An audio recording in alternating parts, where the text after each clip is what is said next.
Pemirsa, kita masih bersama Indonesia Lawyers Club.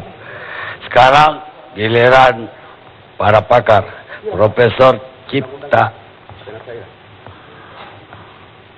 Lesmana. Terima kasih Bung Karni, teman-teman semua pemirsa di rumah yang saya cintai. Kita malam ini membahas dua tema sebetulnya. Tema pertama, kecurangan-kecurangan dalam Pileg yang berlalu. Tema kedua adalah tentang temuan ICW. Saya ingin soroti. Setelah satu tema. Berkaitan. Artinya, berkaitan, apakah penyebab gagal toko-toko gara-gara kampanye dari ICW ataukah gara permainan politik? Saya jawab dengan tegas, ICW tidak berhasil dalam hal ini. Ternyata tidak berhasil. Lihat misalnya masyarakat tetap memilih sebagian incumbent yang dituduh bermasalah hukum atau korup gitu lah gitu ya gitu. Atau tidak pro KPK. Iya, dikatakan demikian. Saya berpendapat ICW terlalu buru-buru saya kira ya. Terus saya menyesalkan tangkapan dari Pukat juga gitu ya gitu. Saya nggak tahu ya, Bung Karni angkat berita di headline di Republika tapi dibantah oleh teman kita dari Pukat gitu ya. Nah, kadang-kadang saya kira terlalu cepat ambil kesimpulan ya bahwa Yani ini korup, Fahri ini korup, macam-macam terlalu cepat juga gitu ya.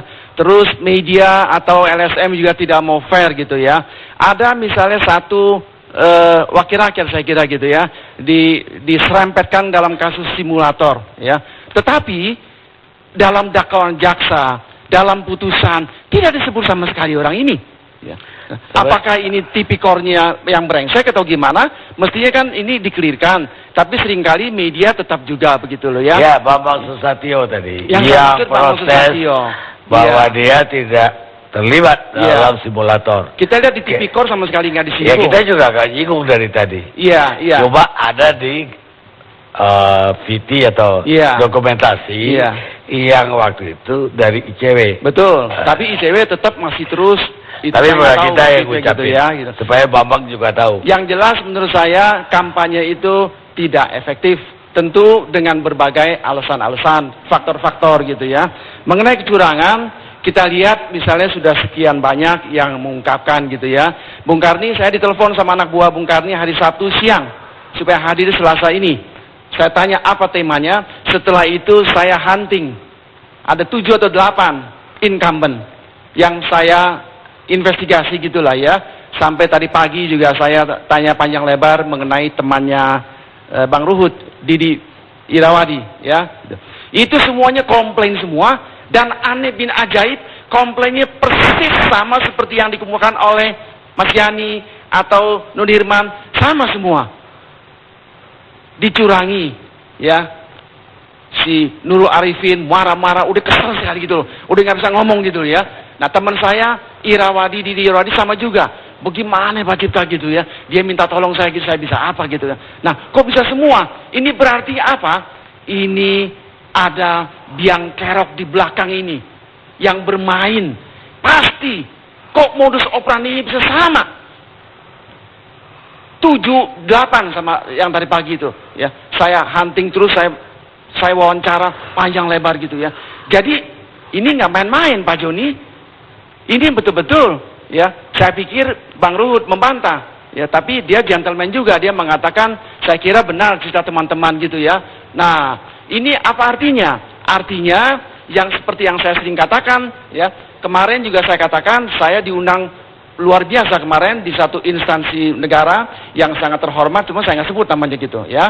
Saya katakan demokrasi Indonesia ini sakit. Ini mencerminkan sakitnya demokrasi Indonesia.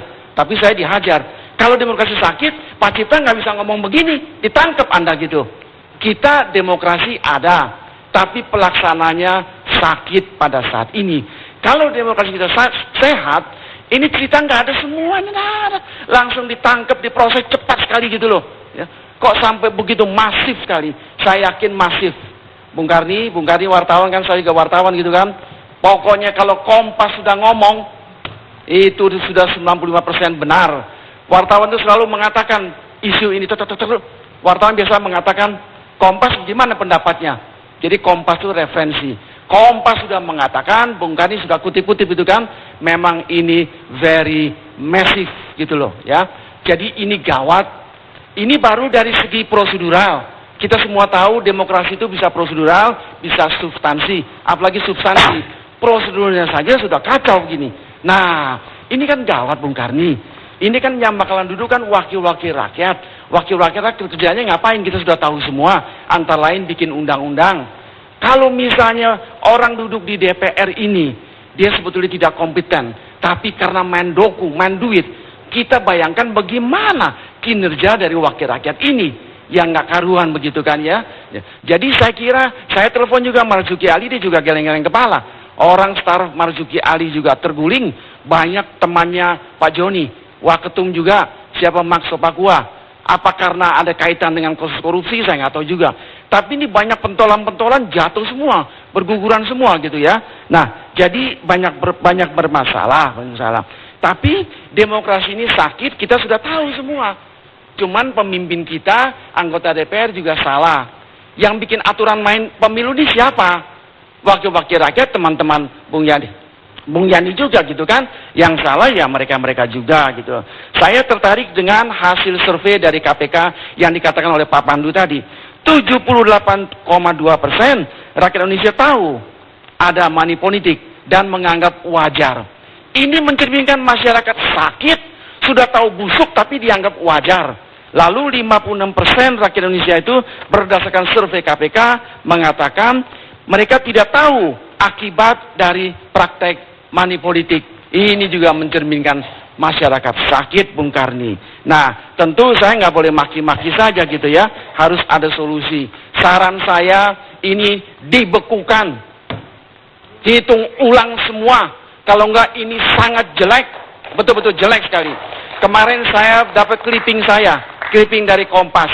Waktu itu dikatakan pemilu 2009 pemilu terburuk semenjak tahun 55, 99, 2004, 2009. Ternyata salah, bukan 2009. Kemungkinan besar pemilu terburuk adalah pemilu 2014. Jadi harus berani di sini. Kita sarankan kepada Presiden SBY, keluarkan Perpu, dibekukan, ditunda atau dihitung ulang lah, hitung ulang gitu ya. Harus itu. Kalau enggak ini hasilnya sangat jelek sekali. Kita mengharapkan itu. Yang kedua, pasca pemilu 2014 harus segera direvisi undang-undang pemilu, aturan main semua gitu loh. Berpulang kepada wakil-wakil rakyat kita di Senayan ini. Ini biang keroknya, ya, aturan main. Tadi sudah dikatakan aturan main pemilu itu membuka peluang untuk money politik. Mestinya kan ditutup rapat itu. Nggak boleh ada peluang lubang sekecil apapun untuk money politik itu. Terus yang ketiga, rekrutmen anggota KPU, terutama KPUD, harus diperketat. Di sini harus dilibatkan institusi perguruan tinggi universitas. Betul-betul harus diperketat, harus tes proper and fit proper test mereka itu. Terus kemudian Polri betul-betul harus tegas. Kita kecewa dengan Polri ini, ya. Saya ngobrol-ngobrol sama Pak Nasrullah, dia mengatakan kita sudah banyak sekali laporan kepada Polri, tapi hampir minim yang ditindaklanjuti. Jadi ini terkait lagi dengan law enforcement, penegakan hukum. Inilah potret dari penegakan hukum di Republik Indonesia pada saat ini yang sangat buruk, Pak Karni. Nah, itulah 4 atau 5 langkah yang harus segera kita lakukan. Tapi yang pertama, yang paling penting adalah ini harus dihitung ulang secara nasional. Apapun resikonya jelas. Resikonya kemungkinan 20 Oktober 2014 kita tidak bisa mengambil sumpah presiden dan wakil presiden yang baru. Tapi apa berbuat demi kualitas demokrasi Indonesia ini? Jangan kita bangga di Indonesia adalah negara demokrasi terbesar nomor 3. Tetapi kalau kualitasnya bopeng-bopeng, untuk apa Bung Karni? Sekian pendapat saya. Baik, apakah Pak Prof. Musdi Umar, sosiolog politik, setuju dengan Pak Cipta? Ya, terima kasih Bang Karni. Saya sepenuhnya setuju, karena itu sebenarnya hasil penelitian saya.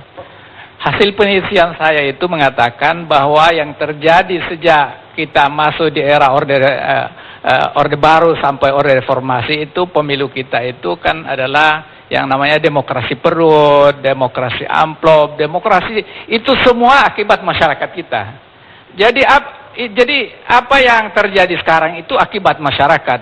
Nah, kegagalan kita itu kan tidak pernah membina masyarakat itu sendiri. Jadi ketika terpilih elit itu rakyat dilupakan, mereka tidak diperhatikan. Jadi inilah keadaan. Apa yang dialami Pak Yani semuanya adalah akibat masyarakat. Masyarakat itu melahirkan kepemimpinan yang bobrok seperti ini. Dan itu yang paling merusak sekarang ini adalah elit lagi, Pak.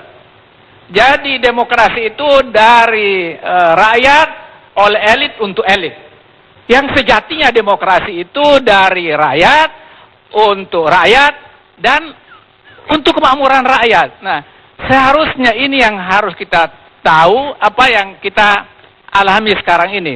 Jadi apa yang sampaikan Profesor Cipta tadi itu 100% saya setuju itu. Memang harus dilakukan perubahan besar-besaran, dan saya sependapat itu yang perlunya ya revolusi budaya, revolusi mental. Tidak bisa negeri ini dibiarkan seperti sekarang ini. Sudah kita berada pada titik yang sangat kritis. Bagaimana penyelenggara pemilu itu dia melakukan kejahatan masif, kejahatan demokrasi. Padahal jelas betul dalam Undang-Undang Dasar 45 itu kan pemilu dilaksanakan itu langsung, umum, bebas, jujur dan adil. Mana kejujurannya dalam pemilu itu kalau kita dengarkan? Ada informasi yang saya peroleh dari polisi. Bayangkan, pergi memilih setelah itu ambil uang katanya nih. Ini. Dan itu adalah tim sukses. Ini terjadi di Jakarta. Jadi Bapak-bapak hadirin berbahagia. Kalau kita mencintai negeri ini memang akhirnya bermula dari pemilu. Pemilu itu akan melahirkan anggota DPR yang kredibel. Tapi saya ingin mengatakan, terlepas segala kelemahan dikatakan, saya memberi apresiasi, memberi hormat kepada rakyat. Bahwa akhirnya rakyat juga sebenarnya sudah dia menghukum partainya Bang Luhut. Tetapi saya tidak setuju yang dikatakan hasil penelitian saya itu karena korupsi. Bukan. Kelemahan partainya Bang Luhut itu karena sembako mahal. Di mana-mana saya ketemu ibu-ibu, saya pergi di mana-mana mengatakan mahal. Dan ini gagal pemerintah. Jadi rakyat itu tidak terlalu peduli korupsi. Itu urusan elit semua. Di masa Orde Baru sudah terjadi korupsi seperti itu. Jadi ini barangkali yang harus diperbaiki ke depan itu. Bagaimana peduli lagi pada rakyat. Semua sembako, pekerjaan murah mereka peroleh. Dan yang lebih penting, saya setuju yang sampaikan tadi, harus dihitung ulang, Pak. Jangan sampai kita melahirkan perampok-perampok demokrasi. Ini akan merusak negeri ini, dan kalau itu terjadi, maka sudah tidak ada harapan kita. Kita pergi ke DPR, kita tidak bisa bertemu dengan siapa yang berkualitas ini semuanya. Karena semuanya mereka terpilih dari politik uang. Dan itu yang kita saksikan dengan secara kasat mata kita. Terima kasih, Bang Karni. Terima kasih. Tapi yang menarik juga tadi,